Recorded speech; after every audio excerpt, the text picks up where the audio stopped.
Bismillahirrahmanirrahim. Assalamualaikum warahmatullahi wabarakatuh. Perkenalkan, nama saya Rozak Muhammad Yasin. Pada kesempatan kali ini saya diberi amanah untuk mengampu mata kuliah anggaran mata kuliah penganggaran bisnis. Nah, kita melanjutkan dari setelah UTS sampai UAS nanti belajar bareng-bareng dengan saya di program studi manajemen Fakultas Ekonomi Bisnis Universitas Muria Kudus. Pertama, apa yang akan kita pelajari dari anggaran variabel? Nah, kita harus kenal dulu apa itu anggaran variabel. Anggaran variabel adalah anggaran yang berisi perkiraan terperinci tentang biaya-biaya yang akan dikeluarkan perusahaan pada berbagai tingkat kegiatan atau output.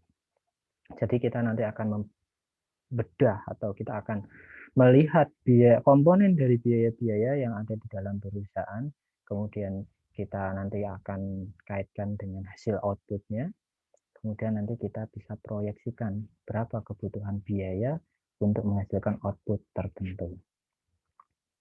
Selanjutnya, apa yang akan kita pelajari? Setidaknya ada 6 hal yang akan kita pelajari. Yang pertama, pola perilaku dari biaya itu sendiri. Nah, ini akan kita diskusikan mengenai variabilitas atau pola dari biaya. Di sini yang dimaksud polanya yaitu hubungan antara biaya yang dikeluarkan perusahaan dengan volume kegiatan. Jadi biaya, misalnya kita keluar biaya 100, ya, volumenya itu 50 unit misalnya. Kalau kita mau naikkan nanti volumenya jadi berapa? Nah, itu yang akan kita pelajari. Yang kedua, fungsi biaya.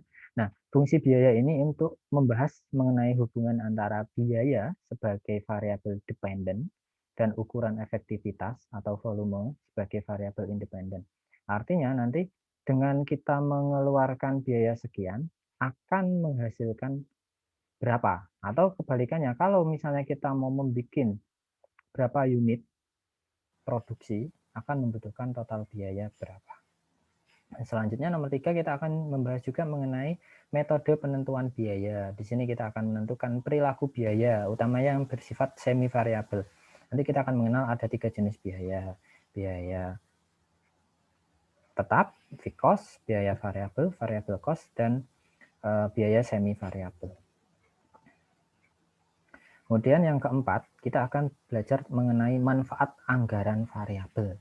Nah, manfaat ini kita akan mendefinisikan mengenai anggaran variabel dan manfaatnya dari penyusunan anggaran variabel. Kenapa perlu? Karena ini juga harus kita kuatkan. Kenapa sih perusahaan harus membuat anggaran variabel? Tujuannya untuk apa? Manfaatnya apa? Yang selanjutnya nomor 5, persyaratan anggaran variabel. Artinya nanti kita melihat juga kenapa atau bagaimana anggaran variabel itu bisa dibuat. Asumsi-asumsi apa yang harus kita gunakan. Yang terakhir, bentuk anggaran variabel. Ini nanti kita akan mempelajari bentuknya. Ada beberapa bentuk. Ada dalam bentuk matematis, ada formula, ada tabel. Nah, ini nanti lebih ke latihan soal. Baik, yang pertama akan kita diskusikan mengenai pola perilaku biaya. Nah, di sini apa sih pola perilaku biaya? Nah, artinya kita akan melihat mengenai berapa studi mengenai hubungan biaya dengan volume kegiatan. Nah, artinya kalau kita mau membuat produk seperti yang saya jelaskan tadi 100 akan membutuhkan biaya berapa? Itu yang akan kita pelajari juga pada kesempatan kali ini. Nah, komponen dari biaya ada fixed cost tadi. Contohnya, misalnya biaya tenaga kerja. Kan fixed cost ya. Apalagi misalnya sekarang konsennya itu biaya tenaga kerjanya, misalnya dia itu pegawai tetap. Nah, berarti kan biayanya biaya tetap juga. Maksudnya seperti itu. Kemudian ada biaya variabel, misalnya bahan baku. Kemudian ada biaya semi variabel, misalnya ini ada listrik ya, biaya perawatan. Listrik itu kenapa masuk biaya semi variabel? Karena kita gunakan ataupun tidak, listrik itu akan ada tagihan. Nah, minimal TDL ya, tarif dasar listriknya. Nanti mengikuti variabelnya berapa banyak KWH yang dikonsumsi oleh perusahaan. Nah, biaya-biaya yang terkait ini biaya variabel, biaya-biaya yang terkait dengan biaya-biaya yang nilainya cenderung tetap dalam rentang relevan tertentu. Kemudian ada biaya variabel, biaya yang berubah-ubah secara proporsional sesuai dengan tingkat outputnya. Semakin banyak output yang dihasilkan, maka komponen biaya variabel juga semakin besar. Biaya semi variabel ini mengandung unsur tetap dan variabel, atau biasa diketahui campuran lah ya, ada biaya tetapnya, ada biaya variabelnya. Sehingga berubahnya biaya ini tidak proporsional dengan berubahnya tingkat output. Akan kita pelajari lebih lanjut. Nah, yang kedua,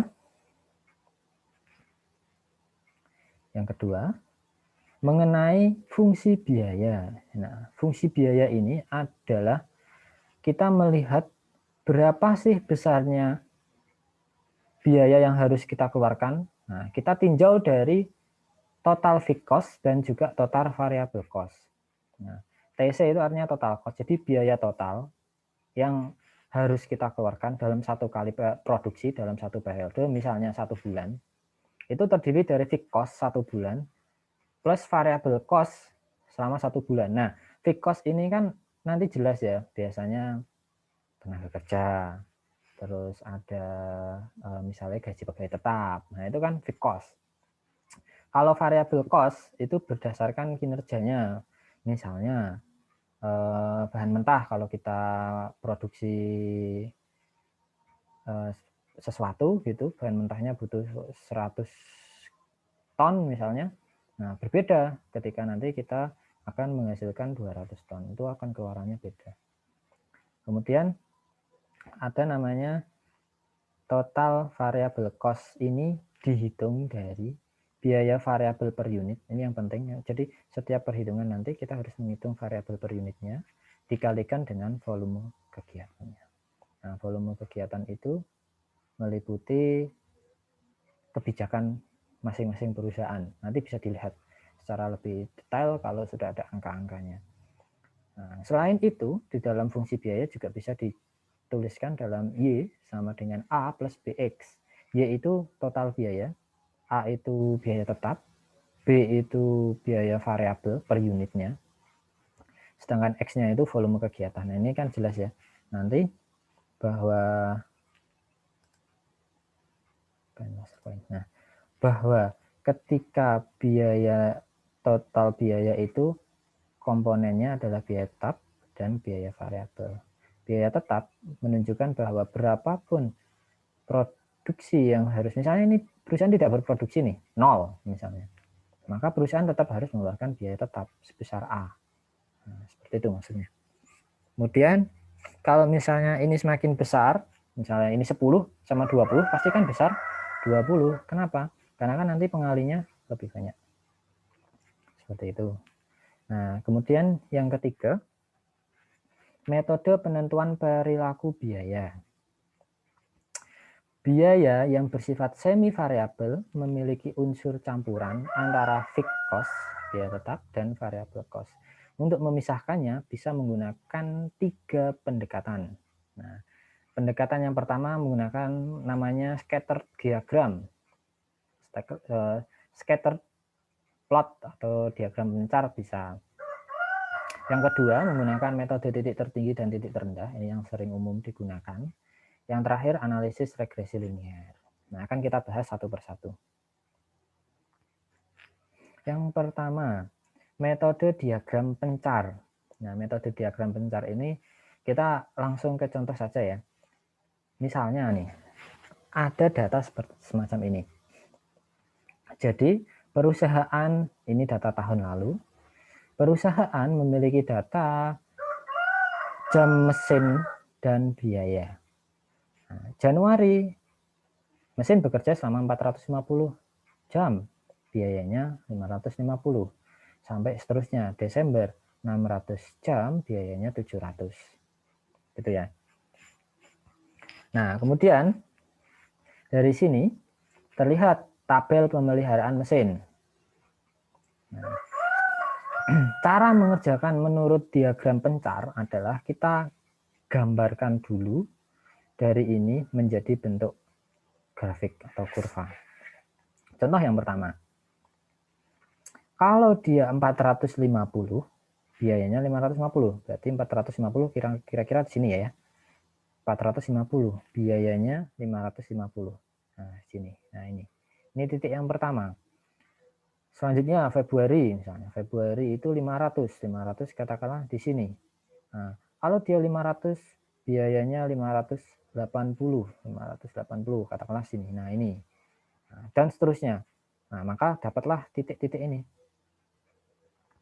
Titik-titik ini itu nanti akan menunjukkan diagram pencar dari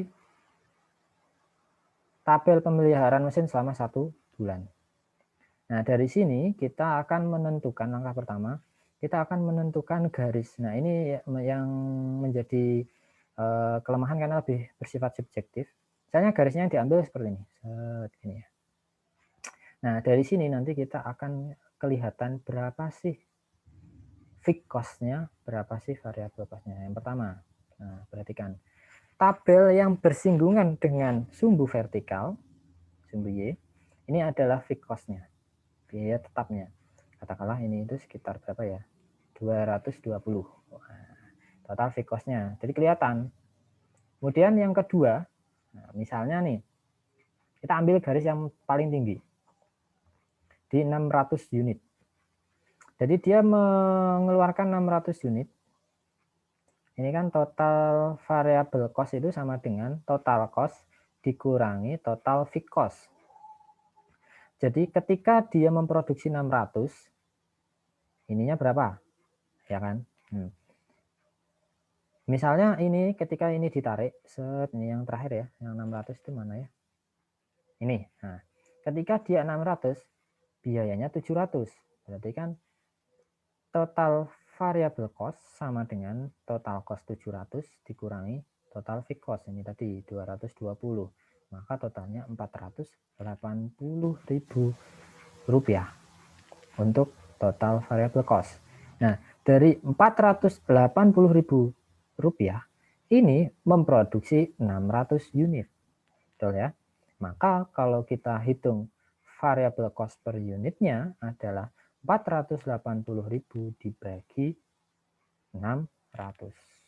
Hasilnya 800 per unit. Maka variable cost-nya dapat, total fixed cost-nya dapat, variable cost-nya dapat. Nah, dari sini kita sudah bisa bikin persamaannya.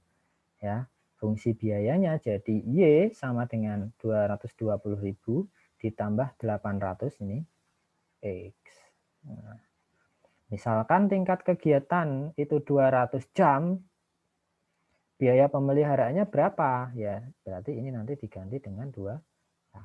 Y sama dengan 2.200, ini persamaan atasnya, diganti 200, ya, 220.000 ditambah, ini 8 kali 2, 160.000, totalnya 380.000. Kalau nanti mau memproduksi lebih banyak, ya ini tinggal dimasukkan ke dalam fungsi X. Nah, cuman metode diagram pencar ini memiliki kekurangan. Kekurangannya apa? Ya ini, garis ini kan subjektif nih. Bisa nariknya seperti ini. Atau bisa juga seperti ini. Nah, maka fixed cost-nya nanti jadi berubah. Fixed cost-nya jadi di sini. Nah, inilah kelemahannya. Karena kita harus menarik garis ini sembarang lah ya, atau subjektifnya. Tapi yang paling mendekati artinya dia bisa juga semakin ke bawah ke sini. Nah, misalnya gini, bisa juga. Karena dia melihat sebaran dari data ini yang lebih pas. Misal diambil dari sini. Otomatis kan nanti fixed cost-nya berubah. Ketika fixed cost berubah, pastinya total variable cost-nya juga berubah. Gitu. Selanjutnya, metode yang kedua, yaitu metode titik tertinggi dan titik terendah. Ini harus dipahami dengan baik. Saya tadi, biaya semi variabel dipisahkan dengan mencari selisih antara biaya total pada kegiatan tertinggi dari biaya total pada kegiatan terendah. Nah, contoh, nih dari tadi ya, yang sebelumnya tadi. Misalnya, tabel sebelumnya kita menentukan bahwa jam mesinnya kita ambil yang tertinggi 500. Kemudian yang terendah 50. Biaya pemeliharaannya untuk 500 jam itu 11 juta, untuk 50 jam 4.250.000. Nah, kita lihat selisihnya, selisih dari jam mesin 450, selisih dari biaya pemeliharaan 6.750. Dari sini kita bisa mendapatkan biaya variabel per unit. Caranya gimana? Biaya pemeliharaan dibagi, selisih biaya pemeliharaan dibagi dengan selisih jam mesin. Selisih antara biaya total pada kegiatan tertinggi dari biaya total pada kegiatan terendah. Ini dibagi ini. Nah, ini ya. 650 dibagi 40. Maaf. Ini yang benar itu sebentar. Nah, ini ya yang benar. Nah, 6750 dibagi 450 sama dengan 15.000 per jam. Nah, jadi lebih mudah kalau kayak gini. Kemudian kalau seperti ini kita baru dapat variabel cost-nya. Kemudian kita mencari total fixed cost dalam 1 bulan. Ya, fungsinya tadi kan bilang bahwa TC sama dengan T total fixed cost ditambah total variable cost. Nah, kalau ditanya total fixed cost berarti total cost dikurangi total variable cost. Seperti itu ya. Total fixed cost-nya, total cost-nya 11 juta dikurangi TVC-nya. Ya, ini pakai pendekatan yang besar nih ya. 11 juta dikurangi VC per unit dikalikan jam mesin. Berarti VC per unit 15.000 kalikan jam mesinnya 500.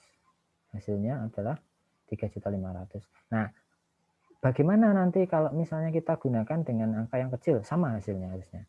Pertama, total cost-nya 4.250 dikurangi total variable cost 15.000 dikali 50. Nanti hasilnya harusnya sama 3.500.000. Kita udah dapat nih total fixed cost-nya sekian, total variable cost-nya sekian. Nah, total fixed cost-nya sekian, total variable cost-nya sekian. Persamaannya Y sama dengan 3.500.000 ditambah 15.000 X, gitu ya. Nah, kemudian kalau misalnya ini diproyeksikan jam mesin itu butuh 200 jam per bulan, berapa? Tinggal kita masukkan ke sini. Maka biaya pemeliharaan mesinnya jadi 6.500.000. 3.500.000 ditambah 15.000 kali 200. 15.000 kali 200 kan berapa? 3 juta. Jadi totalnya sekian. Selanjutnya yang terakhir, metode analisis regresi linear. Nah, ini datanya harus disiapkan seperti ini dulu. Ini data seperti data awal tadi ya. Ada Januari, Februari sampai Desember, di total juga. Tinggal ditambahin total. Nah, ini ada jam mesin, ada biaya. Nanti kita tambahkan ini. X kali Y. Jadi ini kali ini berapa. Terus ini X kuadrat, ini dikuadratkan. Biasanya kalau pakai Excel lebih mudah. Pakai ini lebih Excel, pakai Excel lebih mudah. Kemudian kita jumlahkan masing-masing. Jumlah X sekian. Jumlah Y sekian. Jumlah X kali Y sekian. Jumlah X kuadrat sekian. Itu ya. Nah, di dalam fungsi biaya semi variabel, kan kita mengenal bahwa fungsinya itu Y sama dengan A plus BX ya. Nah, di sini dari menggunakan analisis regresi linear, kita harus tahu nih A-nya berapa, B-nya berapa, tetapi menggunakan metode ini, gitu maksudnya. Nah, dengan metode analisis regresi linear, persamaan regresi untuk mencari B sama dengan N kali jumlah dari X kali Y, jadi jumlah ini, dikurangi jumlah X ini ya, dikali jumlah Y ini, dibagi N, N ini lama periode ini ya, 12 ya ini karena Januari sampai Desember, dikali jumlah X kuadrat ini 2.106.000 dikurangi jumlah X dikuadratkan. Apa bedanya ini dengan ini? Kalau ini jumlah X kuadrat, nominalnya ini. Kalau ini main jumlah X. Main jumlah X-nya dulu 4.830 baru dikuadratkan. Seperti itu. Untuk mencari A, ini jumlah Y ini dikurangi B, B-nya dari yang diketahui, maka harus dapat nilai B-nya dulu, dikali jumlah X-nya ini. Bagi dengan 12. A itu biaya tetap, B itu biaya variabel per unit. N itu jumlah pengamatan. Ini tadi ya 12. Katakanlah kita resume datanya seperti ini. Data-data yang dibutuhkan. X, Y, X kali Y, X kuadrat. Next. Nah ini resuman dari tadi ya. Dari yang slide sebelumnya. Tinggal kita masukkan.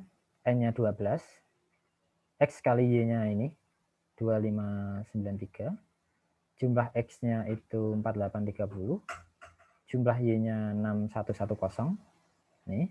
Kemudian N-nya 12. Jumlah X kuadrat. Nah ini, hati-hati ya, jumlah X kuadrat. Nah, ini dikuadratkan. X dikuadratkan. 4830 dikuadratkan. Ini jangan sampai lupa. Ini dikalikan ini dulu. Minus, ini kalikan ini. Gitu ya, cara mengerjakannya. Jadi perkalian dikerjakan dulu. Barangkali lupa. Nah, selanjutnya kita kalikan. Ini kali ini ketemu ini ya, 31 juta. Ini kali ini ketemu 29 juta. Nah, ini kali ini ketemu 25 juta. Ini dikuadratkan ketemu 23 juta. Oh, ini miliar ya. 31 miliar, 29 miliar. Ini juta-juta. Nah, selanjutnya sudah ini kita uraikan.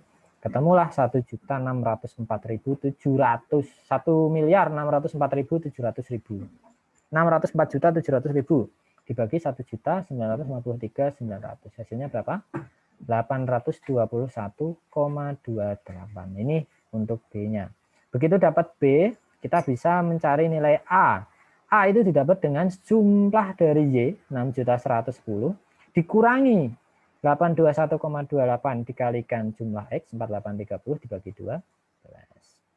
Hasilnya 6 juta sekian dikurangi ini kali ini ketemu ini ya, 3966. Hasilnya adalah 2143, 216,6 dibagi 12. A-nya ketemu 178.601,47. Nah, persamaan fungsinya jadi Y sama dengan A tadi, A plus BX, A-nya 178,61,47 ditambah B, B-nya 821,28X. Persamaan dengan periode bulanan. Nah, karena tadi datanya adalah data bulanan, gitu ya. Maka periode selanjutnya, misalnya mau memproyeksi periode 13 Januari 2000, tadi misalnya datanya dari 2020 ya, berarti Januari 2021 ya, berarti ini nanti 13, maka total biayanya itu berapa?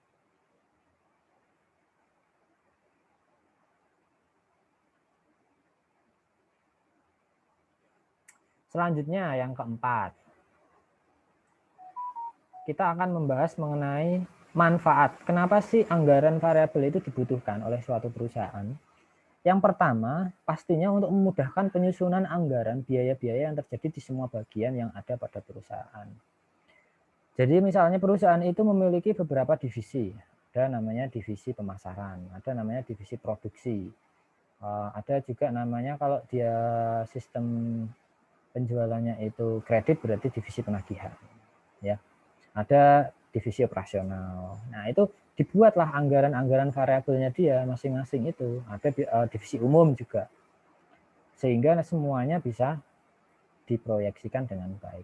Yang kedua, untuk memudahkan manajer, dalam ini mungkin owner, mengetahui tingkat biaya yang akan ditanggung oleh perusahaan pada suatu tingkat kegiatan tertentu. Misalnya mau membuat 100 unit mobil, membutuhkan biaya berapa?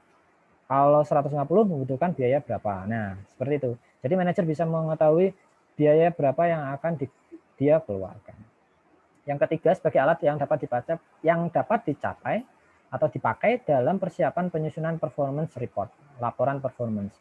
Laporan performance itu ya kita melihat nih, masing-masing divisi itu mana yang paling efisien, mana yang dia itu sesuai dengan anggaran yang ditetapkan, mana yang deviasinya terlalu tinggi, dan seterusnya.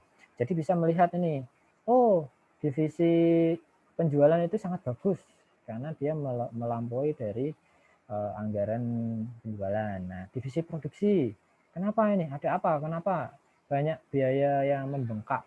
Alasannya apa? Nah, itu biar bisa mudah untuk dideteksi. Yang kelima, persyaratan anggaran variabel. Nah, selain manfaat tadi, anggaran variabel juga memiliki persyaratan. Nah, syarat di sini itu artinya anggaran variabel harus satu, bersifat pengulangan. Artinya, biaya-biaya yang terkait itu selalu ada tiap waktu. Misalnya, kalau kita mau memproduksi barang, pasti membutuhkan namanya biaya bahan baku, ya kan? Cuman besarnya berapa, itu kan variasi. Tapi diulang terus, kita selalu butuh bahan baku. Kita juga selalu butuh menggaji orang, jadi biaya gaji nanti. Kita juga butuh biaya listrik, kita juga butuh biaya pemeliharaan, mungkin biaya sewa, biaya yang terkait lah, intinya terkait dengan proses produksi atau berjalannya perusahaan tersebut.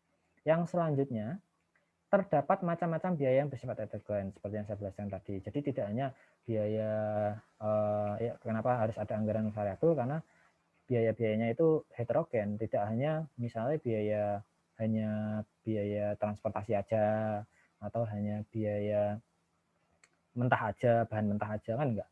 Tapi biaya bahan mentah, nanti ada diolah mesin, berarti ada biaya pemeliharaan mesin, ada biaya misalnya dia itu digunakan dengan listrik, biaya listrik, terus dia mempekerjakan karyawan, biaya karyawan, maka biayanya bersifat heterogen.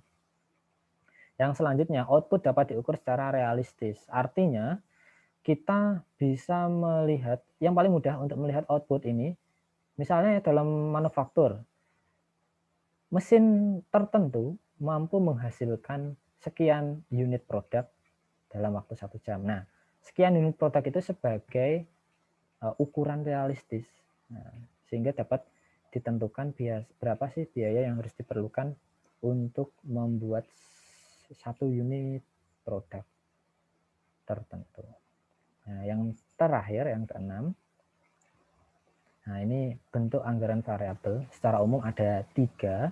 Yang pertama dalam bentuk formula. Formula ini bisa dikatakan lebih ke sistem matematis ya, bentuk matematis. Bentuknya nanti ya Y sama dengan A plus BX. A itu berarti fixed cost, B itu variable cost.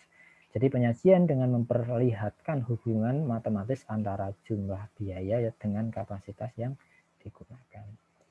Tabel juga disajikan dalam kelipatan tertentu dari relevan rank. Misalnya, kadang itu dalam dunia industri itu seperti ini. Oh, ini sepertinya ekonomi baru membaik. Tahun sebelumnya kita hanya bisa memproduksi 200.000 misalnya. Coba disediakan anggaran variabel untuk kelipatan dari kelipatan 100.000 dimulai dari 200. Misalnya berarti dari 200, 300, 400, 500, itu berapa biayanya? Itu harus bisa dihitung, bisa ditentukan. Nah, kenapa seperti itu? Karena dengan seperti itu, dengan ada kelipatan tertentu, dengan adanya anggaran variabel dalam bentuk tabel ini, dapat dilihat besarnya biaya total pada masing-masing pos berbagai tingkat output. Nanti bisa perusahaan itu menentukan, oh sepertinya ini yang paling baik kita lakukan dalam produksi bulan ini ataupun dalam produksi tahun ini. Yang terakhir dalam bentuk grafik.